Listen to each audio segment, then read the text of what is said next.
Hello everyone and welcome to Queeries. This episode is going to be all about nature and queerness, and here to get all the deets on that topic are our regular guest judge, Slayde Adams, and our special guest, Connor Albrightson. How's it going, y'all?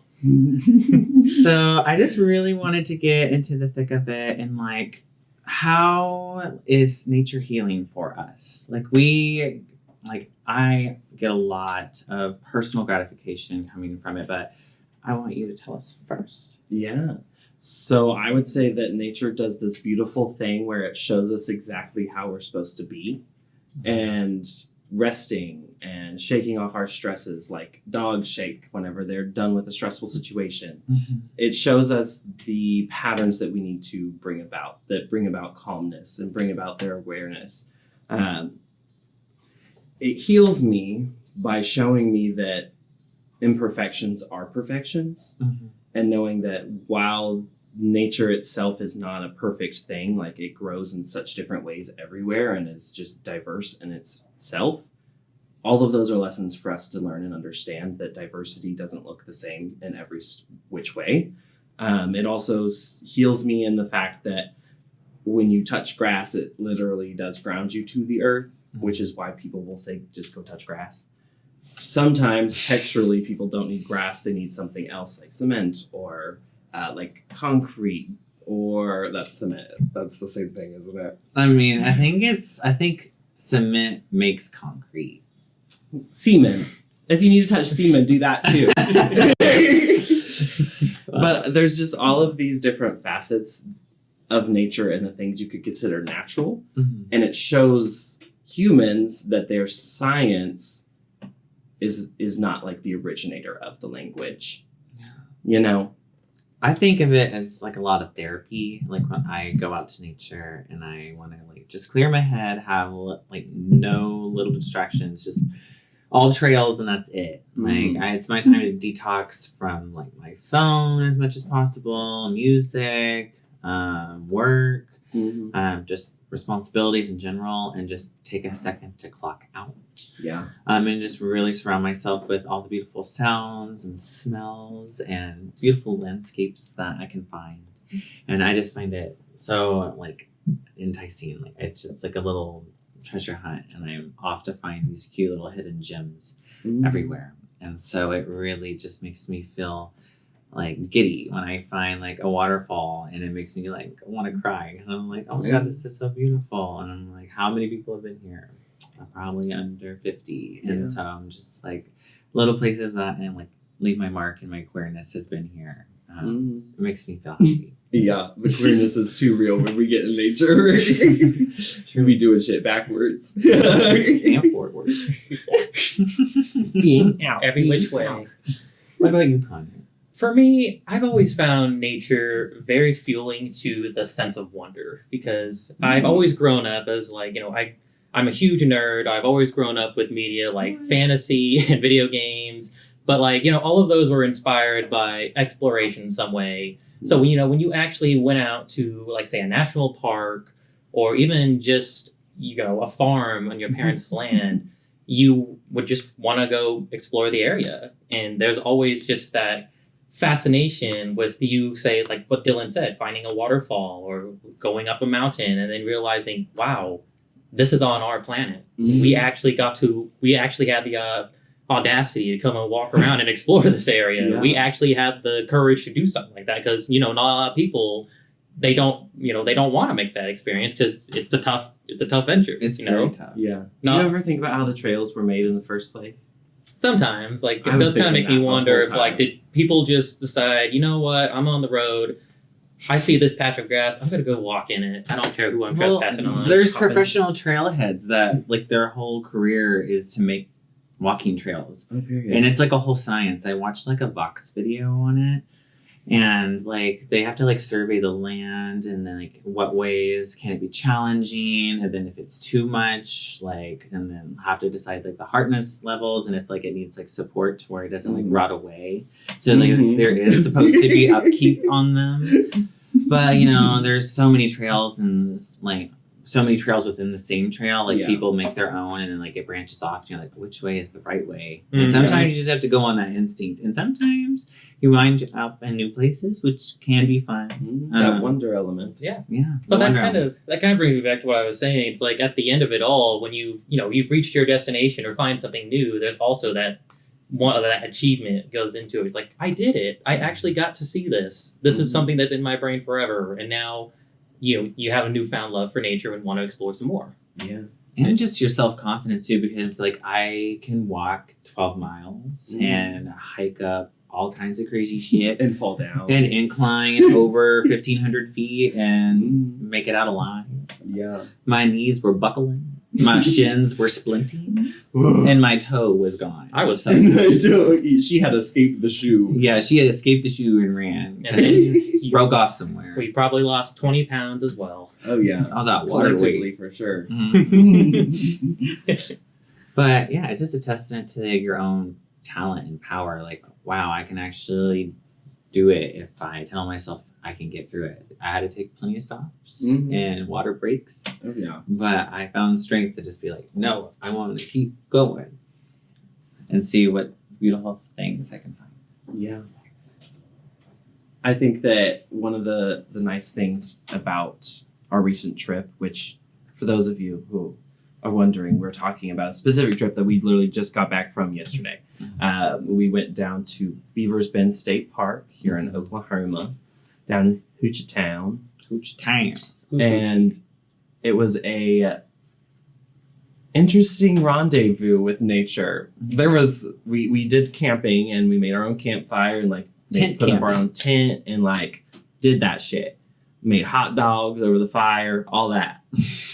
And then at 1 fucking a.m., there are some loud ass sirens going off like a tornado siren. But it's for the dam. And they were like fast succession version, so it was like on for like 10 seconds and then it turned off. For like 10 seconds. And then turned back on, and it did it for like 5 minutes. And it was absolutely ridiculous. I was not going to fall asleep, so I would not fall asleep until I literally looked up. Broken both sirens? Question mark. And then I found out they just do it because they're opening the dam, and I'm like, okay, but why do we have to do that at 1 a.m.? At 1 a.m. Literally, it's like, who's going to be swimming in that water at that time? That part. I mean, So it's like I didn't look into the system and how it's actually done, and like if it's automatic and blah, blah, blah. But I was still frustrated. yeah, because we were right there on the river, and we didn't know the dam was literally right there. And so that was right up here. We went walking the next morning, and we said, Well, there it is. Oh, that's what's making The damn noise. dam. It would have been able to be visible. Visible. I mean, Visible. I was kind of already like semi-awake at that time anyway. I was just like, you know what? We're just going to take it. It's just here. Might as well deal with it until it stops. Yeah. I just get frustrated anytime something impedes my sleep extra because my I sleep believe it. I already don't get to sleep. So whenever something wakes me up when I'm close already, I'm like, A part of the detox process was having to fall asleep to just nature sounds, which is very different than what I usually sleep to, which is silence. It's weird because like hearing the bugs, and the birds chirping in the middle of the night, I ended up hearing like just random songs that I just happened to listen to, and I'm like, why am I thinking of these songs? Yeah. Oh wait, the bugs chirping matched the beat of this one song. That part. It made me feel really nostalgic and like I was back home because those were the same noises I grew up hearing anytime I'd walk outside. Because we had so much woods around us all the time that like the bugs were just insane in the membrane. And it was just nice to like relive that. And I always loved camping, and as a kid I didn't do it too often, but now that I've become an adult and I've camped at Winfield a couple of times now, that has kind of brought back the like fuel of like, okay, camping is pretty chill and it's not that hard. Yeah. And our people have always been outside livers. True. I grew up on a farm, but young queer me was a lot more afraid of things than queer me now. So I didn't just go camping for fun because I didn't have anyone to camp with, because me and the girls would rather stay at home and play house or something. Yeah. But as I get older and I want to experience that part of myself, like what it would be like to be in raw nature and just have to set up my own tent and my own fire and use a bathroom in a very nasty outhouse. It provides perspective to life that I feel like I miss in the day-to-day. And just so fixated on just going to work and just the repetitive nature of that and how depressing it is. So to get out in nature and experience something new and like forage and just not have my brain constantly going was very nice. Yeah. You're also from small town Weatherford. Yes. So was that experience nostalgic for you as well in that way? To a degree. My experiences with camping are kind of loose. My dad, he and my grandpa they got this land in Hinton, and when we would go camping, we would usually go out there. And we had the camper, we would have a fire, kind of the traditional camping stuff, but that was kind of where the similarities ended. As soon as we woke up, we were either hunting, which didn't hate, but didn't like either, or we were just working. We were usually hauling hay, we were usually mowing the grass. So again, that was what kind of deteriorated my love for camping, because every time I went camping, it was always associated with backbreaking labor that should not be done by a 12-year-old. You preach that shit. But I guess still, I do feel like being out there is what helps me gain an appreciation for nature, because again, even though as a kid, I was still I'm outside. I loved being in the forest. I loved being being on this high hilltop. I loved going fishing in the lake. So I guess there was something to come out of it. And I feel like it helps people be present and readjust to a life where, rather than looking online and thinking about all these things that could happen, just being present in the moment. We even had a conversation of what if the world literally ended and we're out here and we wouldn't know because we're not a part of society currently. Well, no one's destroying this land anymore. Well, at least we know we can make a fire. Yep. Yeah, at least as long as we got toilet paper and a torch, we're good. As long as we don't burn it all to start the fire. I always think about that when I'm camping. Why? What if the world just ended and I wouldn't know? I have no service. Yeah. I'm God, that'd be so nice. To just be for the world to end? No. If it was to end, that's when I would want it to happen. Yeah. It's when you're in nature. When I'm with the people I love and I'm in nature and I'm just time to sleep. And then I just wake up and I'm in whatever the afterlife is. That'd be so nice. So you're assuming the situation you would go to. Yeah. I always assumed that magically we're the ones that are left alive and have to come back to the world. That's like Walking Dead style. I mean, sure, but not zombies. You come back to the life. Not zombies. Soul survivors. Honestly, zombies is not a situation that I enjoy. Well, here's a question: are you the only living beings? No animals, no anything, or you just happen to be the only human beings alive? Well, we would have known if no living beings were alive because we were in nature surrounded by noise. True. But what if it was been a while that we heard a noise? But then we would question everything. Yes, we were supposed to be back in the next few hours, so I think we would know pretty quickly. Let me write this down. Movie idea. It's you come home. Last one standing. You were saying about your experience with nature. Correct. But yeah, healing is a really big part of nature for me as well. I get a lot of just therapeutic stuff from it. It's the stuff that really makes me touch grass and make me feel grounded, and all the beautiful smells and sounds that come, and just taking the time to appreciate and to notice those is a lot of just really good endorphins for me. I'm yes, give it to me. It feels so good. It makes me feel like I have my batteries reset. It's a lovely feeling. And we also take time to do breathing exercises. Yeah, and nice. Really kind of focus on our breath and our intention of why we're here, and have a good time and to appreciate it. And so taking the time to really focus in and hone in on ourselves and sending ourselves a future message of positivity and just creating that karma. Yeah, and that's a natural cycle. And I think one of the conversations we had was about reincarnation or the universe, and whether or not we believe in that balance, or if energy is not created nor destroyed, then What does it Where do? does it go? What do you gotta do? Mhm. Like, where does she go? Connor, I would love to hear what you had to say about like I mean, I because like. I've heard. I do like to think about the idea of reincarnation, but like I always usually like to think of more like the scientific aspect. Mhm. It's like, okay, so when we pass, or like when our brains stop, do we think, or does our soul leave our body? What exactly do we see or feel, or what just happens from there? So I could like to like, I know reincarnation is one thing. Is there actually like a form of heaven? God forbid there be a form of hell, but like I think it always just wonders, really, just what next in general, especially on like the scientific aspect of it, because we know how our bodies function. Where do you think your soul is in your body? I mean, I guess I'll be the cliche answer and say my heart, but I do like to think the heart is a great symbol of, human feelings and nature and just the condition overall. So do you believe if someone is brain dead but their heart's still going, they still have their soul? Perhaps. That's deep. They're technically not dead. I'm just asking deep No, I'm not questions. saying you're wrong. I guess I always just thought about the brain exactly, because I'm not saying the soul and brain are connected, but like scientifically, that's how you see, that's how you think. But like, I don't know. Like I said, it's just kind of an answer that's larger than I am. I feel like it's the nervous system. Mm-hmm. I mean, like your brain and spinal cord. That's where it all starts, and then sends messages to everything else. Your vagus nerve. Yeah.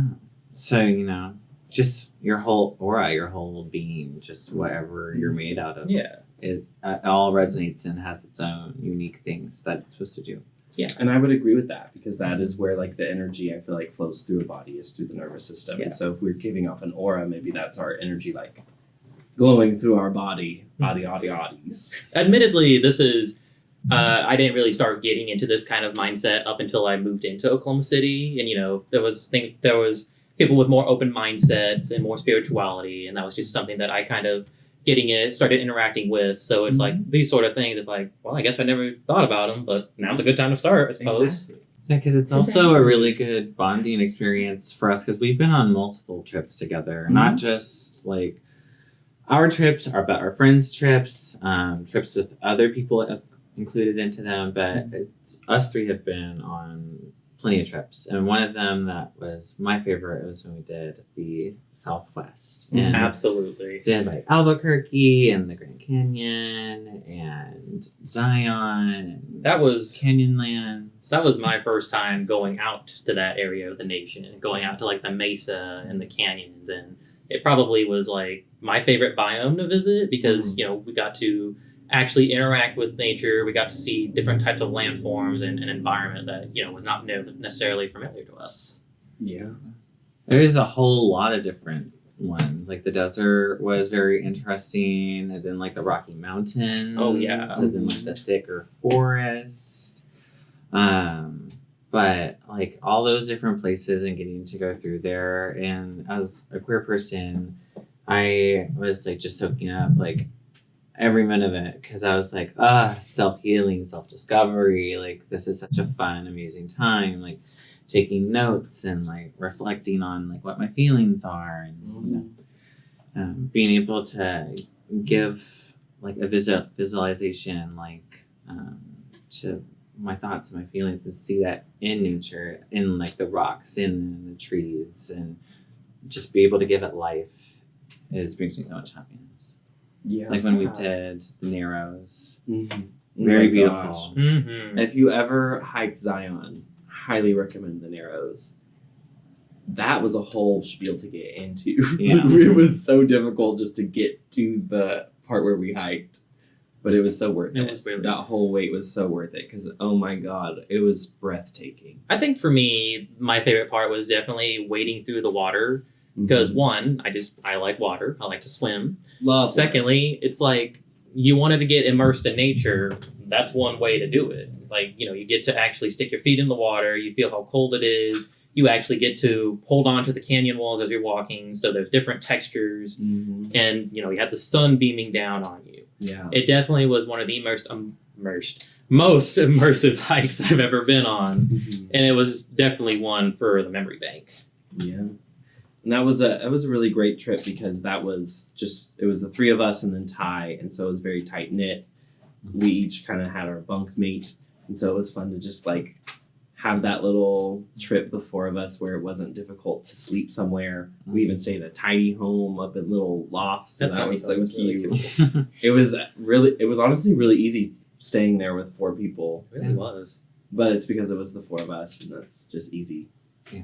I definitely feel like another reason I like those nature trips is it gives you a reason to bond with someone. Mm-hmm. I know I was pretty close to you two. I definitely got closer, and it was also the first time I actually got to hang out with Ty. Mm-hmm. And I think that's where our friendship that's the genesis of that one. Yeah, that's beautiful too. It's always nice to witness somebody else be happy. Mm-hmm.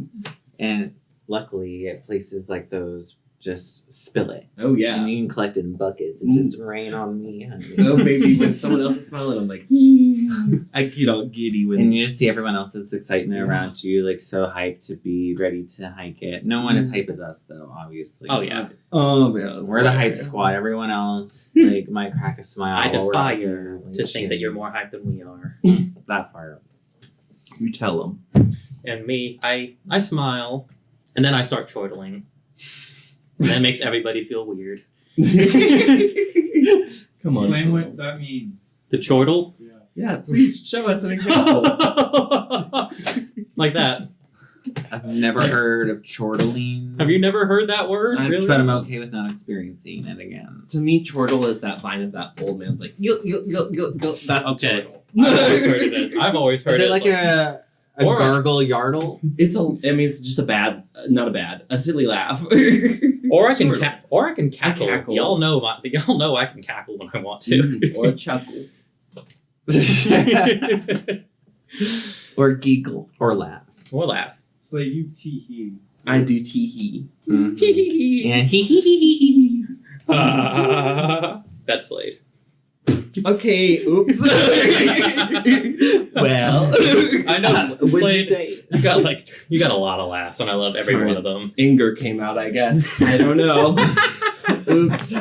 Just kidding. I'm not upset about that. I've always had that twist on life where I just make laughs as I go throughout. Mm-hmm. Nothing wrong with that. No. I Shows used that to you're have happy, a at least. goat laugh, a dolphin laugh. Like, people are just like, you have animal laughs. You have many ranges of joy. Many ranges of joy. Yeah, and it also it brings along so many challenges as well. Mm. Hiking and being in the nature. Not to name the obvious, like the weather and just walking and hiking in general. Mm-hmm. But like this last one, we had to like rock climb, if you want to call it that. Rock It was climb. more like Mhm. mud climbing. Yeah. Because it was on Sliding the down side a of hill, a, using trees as like rope. yeah, on a mossy ass wet hill. Mhm. We were warned. Like Sort of. that it was coming. Allegedly. They said, make sure you get your foothold. And we were like, about what? And then a mystery. We heard maybe some rock climbing or something he had mentioned. We were like, okay, well, something's coming. And it came. I stopped being able to hear him because the water got too distracting, and I was like, I'm just giggling in my head. Yeah, the river was really loud. Yeah. you were He's like totally- yelling, and I'm like, huh? Yeah. So just imagine like a vertical cliff like this, Mm-hmm. and we're up here and trying to like We have Billy knocked down. goat basically. it down. Basically trying not to die. It and- was very Billy Goat. A lot of booty sliding. It looked like we shit ourselves. Yeah. Mhm. Well, I wore brown. I just look like I sat. Yeah. My shorts were dark blue, so you can really see much anyway. Oh, Oh. you weren't looking at you. Yeah, you're right. Got some. I'm gonna battle take my wounds, word for some it. bruises. Yeah. So they took us Clawed out. by some thorns. Yeah. It was so pretty though. It also kind of felt like we talked about some different fantasy series that we were like, this area kind of resembles Reminds me that. of. Yeah, there was just moss that like lined some of the trails, and the rocks were just so pretty. Mhm. And there was like slate and other formations just like doing crazy shit, and it just all looked so pretty, But wild from the rest of Oklahoma. yeah. But it's like kind of like you kind of need like the expectations, the excitement of you wanting to go see something. You want to go with friends you have good terms with because again, it's not easy, and you need that good morale, especially to help you get to that. And because if you do have that at the same time, it pays off when you do find those special things. Mm-hmm. And it also, like, you have to feel comfortable, at least myself, like, I have to feel comfortable saying that I'm in enough pain to stop. Because it takes me a while to be okay with, like, saying that I can't go on. Because I'm that person. I've had that issue in life where I don't give up and, like, I don't give myself But those inclines are different. But see, the inclines got easier, the declines got harder. Because, like, my legs were so, like, these muscles, these big tree trunks were just so heavy and, like, locked up. Mm-hmm. Like, the muscles just coagulated into one mass and would not let me, like, bend or snap. Bend or snap, mama. I thought I was going to snap my leg in half. Yeah, those shin splints get real hard and it makes those, like, knee muscles just lock. Mm-hmm. And then you're like, crooked walking. Like you're a zombie or some shit. I'm just like, why are my calves not sore at all? But literally, these are just someone gone. I don't feel the back pain from laying on the bare ground quite yet. I didn't either. I was expecting to have more, like, a hard time getting up or, like, my back hurting when I woke up, but it really wasn't that bad laying on a flat ground with just some comforters. Right. No. Didn't feel old that morning. It was just when I was sleeping on my side that I was feeling something. It wasn't until I was like, okay, we can't do this. Back on the back we go. And my hip was digging. I had put a shirt under my hips because, yeah, I had to have that extra layer of padding. And it was just enough. It made me just comfy enough to fall asleep. I had a stuffed animal for that until it was stolen. I wonder who stole it. Yeah. Slayde? It wasn't me, America. Some meanie. Oh, because I was getting up to put the tent cover on so it wouldn't rain on you. You stole. And I'm pretty sure I didn't feel the rain. And I'm pretty sure that's when I got the sugars. It was when you were burrowing into my skin and eating my feet alive. That was when I achieved those, I think. Because that was the only time I went outside without socks on. So it sounds like that was a you problem and not me stealing the rabbit. Listen, I was trying to do my big one and help us all. I appreciate We just got through the damn sirens. We did. It was shortly after. I was like, sister needs sleep or I'm going to be a bitch. All of us. All of us. Here's the thing. You had a pillow. I didn't. Well, I came prepared. Well, I thought I was just going to use... Here's the thing. I thought I was just going to use the sleeping bag, but my biggest gripe was the tent, was how hot it got in there. Really? Or at least I thought it was breezy. I don't know what it was with me. I just know that when we got in there, for like the good first hour or so, I was like very humid. Jammies? Nope. Yeah, you gotta sleep naked. She had her I had underwear on. No, That's the thing. that's I not had naked. underwear. That's not naked. Well, that's kind of the thing. That's why, like, Next at first, I brought that sleeping bag because it had a pillow built in. I'm pretty sure she had socks But then when on, I, so- like, was going... then I tried to use it, that fiber was, like, gay. making it really hot. I was like, I can't even use the sleeping bag. Did you have socks on? No, I didn't have socks on either. I'm pretty sure she had socks on. I did not. I'm pretty I sure. can't sleep with socks on. I don't know why. It's like a very distracting thing. Well, I think we can continue to talk about nature, but also get into some of who you are as an artist, because we also brought you here today not only to talk about nature and the beauty that is our friendship in nature, but also to give you a highlight and provide your art a platform. Absolutely. We have featured your pieces in the beginning episodes behind us over there in the big chairs. In the demos. In them early stages. And then we have this lovely little art drop situation envelope. I found that last year in the plaza after they planted it somewhere. That's it. I'm getting it. Actually, Zena and I went and found it together. I just got a Snapchat memory like last week. So does that mean Xena found it first and it was originally hers and you just took it? No. Allegedly. No. I found She it. may have been like, ooh, what's this? And say that night. I saw it. Do you still have the original drawing that was in there? Yeah, you think I just kept the envelope? Well, I wasn't sure like where it was. I think it's in there. Neat. Somewhere. Like I wasn't sure if you framed it yet. I don't think so. I don't know though. What What would you like to know about my art? Then? Getting on topic.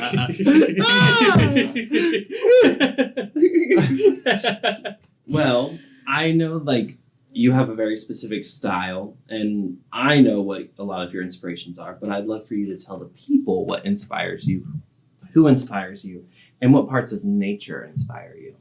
Well, first and foremost, I was definitely inspired by cartoons or like very stylized pieces. You know, like think of like, you know, the stuff you would see on the murals in the plaza or graffiti art or skateboard art. I always knew I wanted to go into cartoons, but part of me was like, well, if we're going to be a real artist, we need to make more realistic looking figures. And then I went to SWASU, studied graphic design, and while I was up there, you know, they also offered traditional art classes like figure drawing, landscape painting. All of those were definitely beneficial, but it never really satisfied me. It's like, because they either kept looking too cartoony, or if I did make it look realistic, it was like, this didn't really feel very fulfilling. It wasn't until I moved up to Oklahoma City and started kind of going backwards into the cartoony style. And, you know, I started gaining a bit of a following around here. I've showcased in the Paseo. I've showcased in the Plaza. I've showcased at the OKC Farmers Public Market, all of which have been really great events and got some great traction, especially recently with 405 Fest last July. If you were up there, good to see you again. Last July, this July.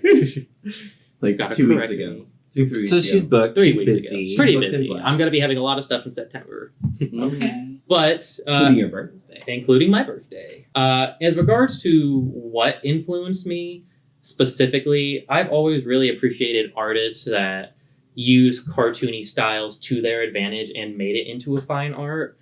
I think some great examples would be Lisa Hannah-Walt, who was a surrealist artist, but she also did the designs for shows like BoJack Horseman and Tuca and Birdie. And she's also done graphic novels like Brave Cowgirl, I believe, or Dirty Dumb Eyes. I also love Gary Baseman. Is that dumb eyes or dumb eyes? My dirty dumb eyes, Okay. like eyeballs. Okay. Gary Baseman's another great one. You may have seen his work on the board game Cranium. I don't know if you've seen that, but he also does like artwork about individuality and humanism. And I think it goes without saying that Vincent Van Gogh is a great inspiration. And Who's that? I'm just kidding. the guy who cut off his ear, I think. And lastly, I think probably the last biggest inspiration was, it's a very niche studio, but it's called Klasky Chupo, and they are the studio that made like Rugrats, Ah Real Monsters, Duckman, and a bunch of other cartoons from the 90s that you've probably seen on Nickelodeon. But all of those, because what the biggest thing with them was like, they had a very warped and individualized styles, like Hannah Walt to Basement to that studio, and that was like, yes, this is what feels like me. I like to make weird designs. I like to be out there, and I like to express my own individuality. And in idealism, we're going to go with that. My personal favorite from Klasky Chupo was Duckman. It's a show about an anthropomorphic duck who is a detective, but he's also a big sleazeball, and he's very womanizing. He is constantly treated like crap by people around him, but at the same time, the world, because he's so shitty, the world treats him like shit, but it's also kind of like a satire of like American society that I personally think, even though it was in the 90s, it holds up really well today. Like if you watched an episode now, you were like, wow, this takes place in probably 2025, couldn't it? It's a strange comparison, but it's very cynical humor, but it's also very relatable that every time I watch it, I just can't help but laugh. I've been shown the first few episodes of Duckman, and I can attest, it's tea. Would you like to elaborate on the But tea? it's got interesting actors, like, you know, it's got Jason Alexander from Seinfeld. So interesting. It's got Tim Curry from pretty much everything. He is really interesting. It is an interesting show. It's a great adjective. Yeah. I wouldn't say that it was something that I'd seen before. It's not usually. It's definitely like Adult Swim type of vibe for me. But it was very interesting. There were like episodes like a comedian who was so safe that he wasn't funny, and there was like kind of like a study of like what crosses the line between offensive and funny. There was like another one where about like if society was so perfect, would it be paradise or would it be hell? There was just they were just like, again, very timeless episodes. So I recommend it. Not sponsored, but I recommend it. And it does show like the art style of that show and Mhm. others like that show in your work. And I really like your work because it's very whimsical. It's very cartoonish. It's very like reminds me of childhood stuff. So that's the stuff I see from it. But it's also mixed with like mature media as well. It could be like a cigarette or graffiti or just something out of the ordinary, like a depiction of death, something. But it's very, very unique and very different.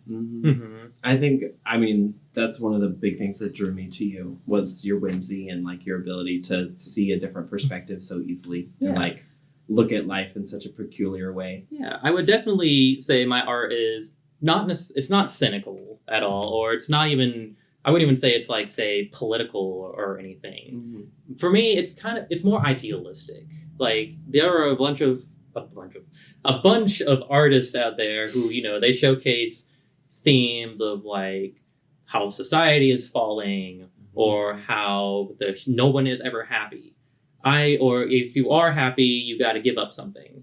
For me, it's like there are already a lot of people out there doing that. I don't need to be one of those people. I want to give themes that usually go under the radar. Like, like recently, last year, I did photos of Oklahoma City and drew cartoony paintings all over them. That was kind of like me trying to emphasize the idea of escapism and kind of going back to what I said earlier about the sense of wonder.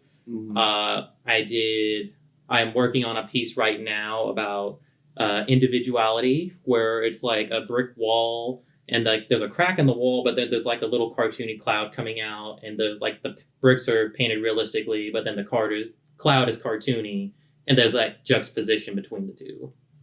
So whose face is the brick?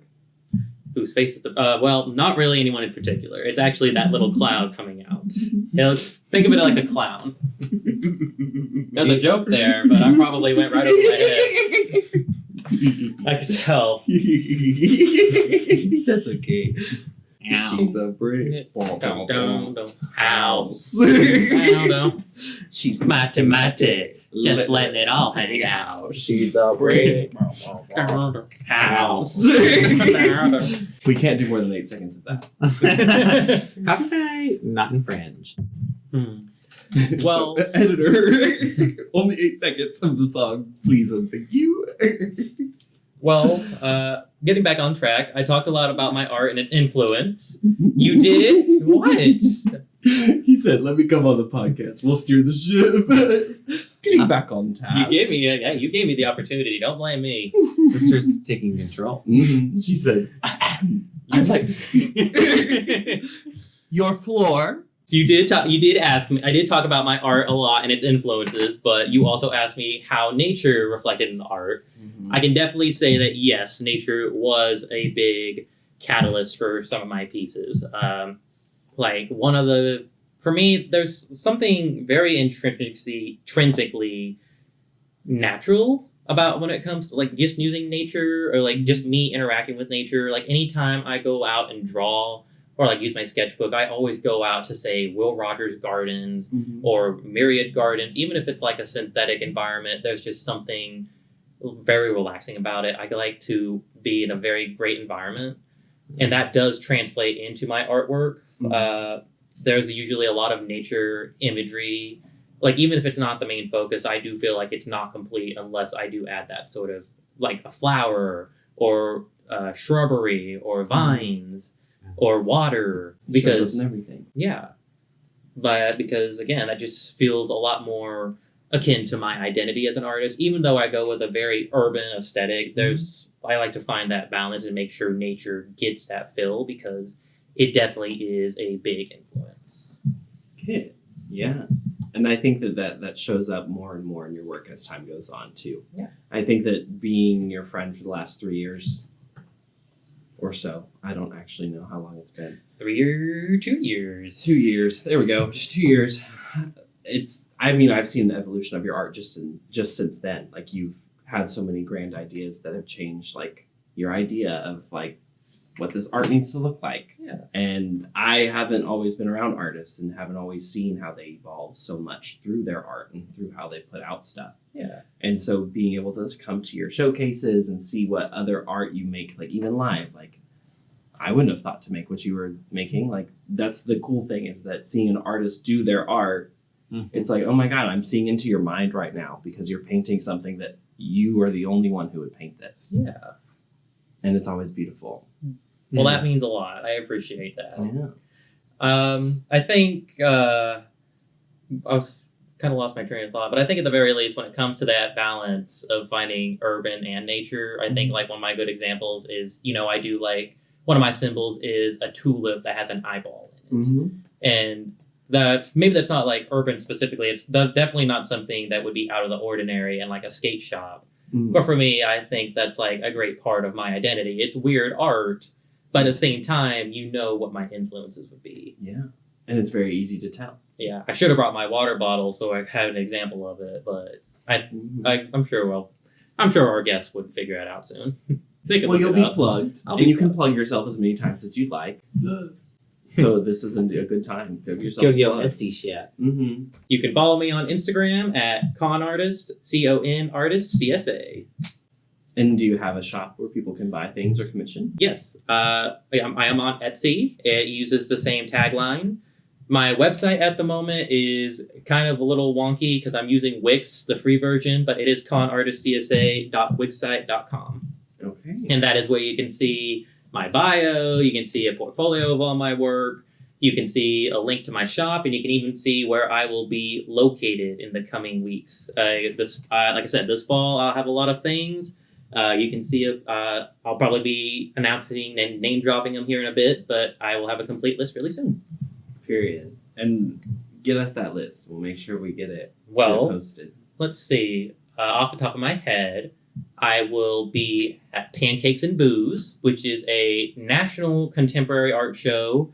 For those who don't know, it's kind of like, I wouldn't necessarily say weird art, but definitely a lot more experimental and contemporary. You see a lot of the stuff I do, but you also see a lot of urban art. You see a lot of surrealist art. You even see body painters on occasion. And as the name implies, you get free pancakes and booze by purchasing that ticket. Another great art show that I will be at is 12 by 12, which is run by the Oklahoma Visual Arts Coalition. It is their annual fundraiser where artists from all over the state make pieces that are 12 by 12 in diameter, height, and width. So in other words, it's an all media show, and you get to make whatever piece you want, and it is auctioned off. And whatever piece is sold, if your piece is sold, you get to either keep half the profit or you can choose to give it all to OVAC. I like to keep what I have earned, but I definitely like to give back to OVAC as well. Yeah. They are a great organization. Support your local artists. Of course. Your local organizations. Yep. And I actually will potentially be in another show at the Paseo Arts District. I am part of a group of artists called the Paseo Artist Collective.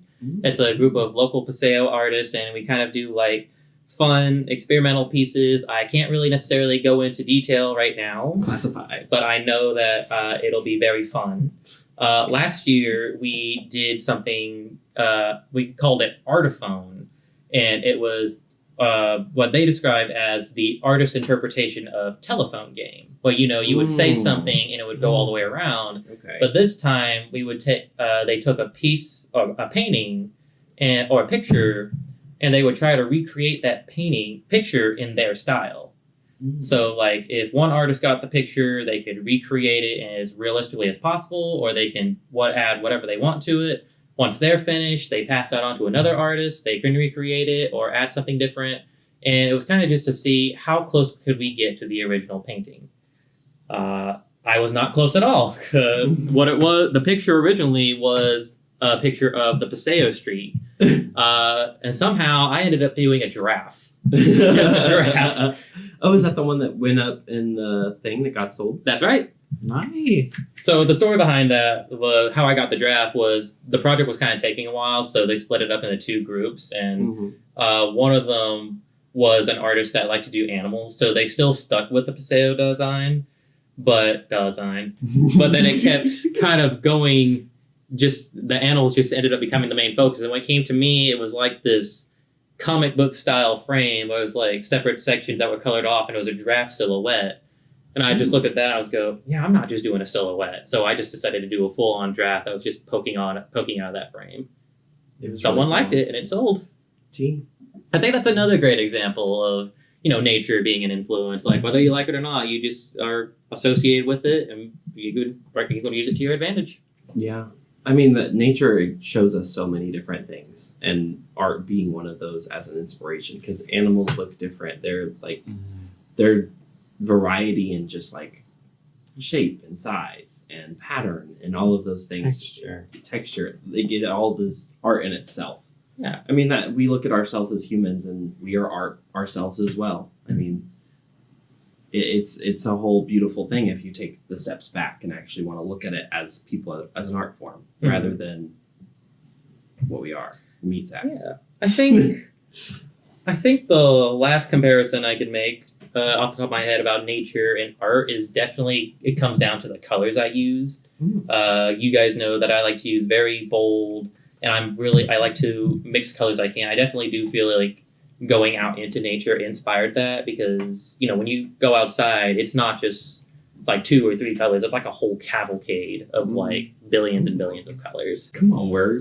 Maybe, or at least like hundreds of colors, and all of which like you see like multiple shades of green, multiple shades of yellow and orange.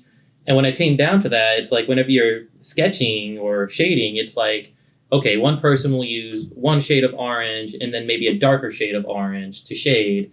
For me, it's like, no, I like to mix it up. If I'm going to use orange, I'm going to use a shade of purple and balance it out. But yeah, I feel like it definitely does come down to my color schemes, as being outside and seeing the natural world in its entirety. Sounds very gay. Oh, yeah. Well, how does your queerness influence your art? Like, do you put that into your work? How do you express that? I think for me, it necessarily just comes down to what I'm making. If I feel like queer imagery or anything is relevant to what I'm saying, I'll try to include it in a way. But I think for me, it's like, or not even just myself, like anybody who views my art, I always try to make sure it resonates with everyone. Like, it doesn't matter if you're gay, straight, or poly, or whatever background you're in. You can look at this and go, yes, I can relate to this. Yes. But like, I do feel like being a queer person and when having to be true to yourself, it does make those messages a lot easier. Yeah. And I think your art has changed over time because queerness has elevated that. Like, you've explored more of your queerness, and that has helped inspire more of your art. I only have known you, again, for the 2 years, so I don't know where all of it comes from. But I do think that being around more queer people and like exploring your queerness even further and diving deeper into who you are has helped form a lot of your recent art. And I can see queerness in a lot of what you do pretty much daily. Yeah. So I'm like, I think it's a great thing that a lot of us had to move to a bigger city to find a group of people that helped us like form ourselves into more powerful versions of ourselves. And I think that that's nature playing its course of like, we're out in these small places where we weren't able to shine. And the world noticed that. The universe understood that we had bigger purposes to fill. Yeah. And pushed us to a place where we led our dreams initially, where we all had those first thoughts of like, this is where I want to do, this is where I want to be. You don't expect to meet the certain people you meet. You don't expect to join the groups that you join and make a podcast out of things and just explore yourself. And I think that we are a fine example of leaving your small hometown behind and giving yourself a second chance in a new world where no one knows you. And you can create your own version of yourself that is more authentic and more yourself, because no one here knows who you were 10 years ago. I think definitely the authenticity is very important in whatever you do, especially if you're an artist, because if you're not going to enjoy what you're doing, then what the hell are you doing? That right? part. Because if you're wanting to make realistic looking art, you need to make sure that's something you want to do. That was not something I wanted to do. But yes, doing the cartoony stuff, it felt a lot more me, but I guess it also made sense to my authentic self as in general, because, you know, I'm queer, I'm a liberal, I do everything pretty much backwards compared to a small town individual. But like, I do feel like it was very akin to my person in general. Yeah. It's been nice being able to watch you grow and think of like all the accomplishments you've gotten. I remember when you were too scared to put your art out for everyone to see and like do a show, and then we were like, no, you got this, and then you pulled yourself up and you got yourself in your first show, and then now you have them all the time. So the progress I've seen with you just believing in yourself has also been really nice. Yeah. How do you think community has helped form this? Because I think we talk about community a lot on our show, but especially in our everyday lives, our community impacts us. I definitely would say where I am was not a one-man job. I do feel like I had a lot of friends and colleagues who helped me in one way or another, whether they were close friends like you guys or they were influences from afar. And it kind of made me realize, wow, I'm really not alone here. There really are a lot of artists here who use the same style. There are a lot of artists who are queer. There are a lot of people who are comfortable in their own skin. And that's very necessary to any degree if you're going to be putting yourself out there. Again, going back to that authenticity. Well, I appreciate all the time you've given the Kiki Corner. However, Connor is not done here. No, he's not. Catch them on the Patreon special. That's Sister right. Sister Slayde is going to be asking Connor all the questions y'all want to know while painting something a little special. So make sure to go and give that a view and give this video a comment, a like, you know, and share with your friends. Say which one of us is hotter. Girl, it's not a competition. We all know. It's one of us. You get to decide. Just kidding. We don't care about your opinions when it comes to our looks. No, we do not. We know we're beautiful. But you can tell us. Hell yeah. Well, without further ado, let's get to it. Make sure to follow us on all of our things. Links are in the bio. Till next time. Bye. Peace out, y'all.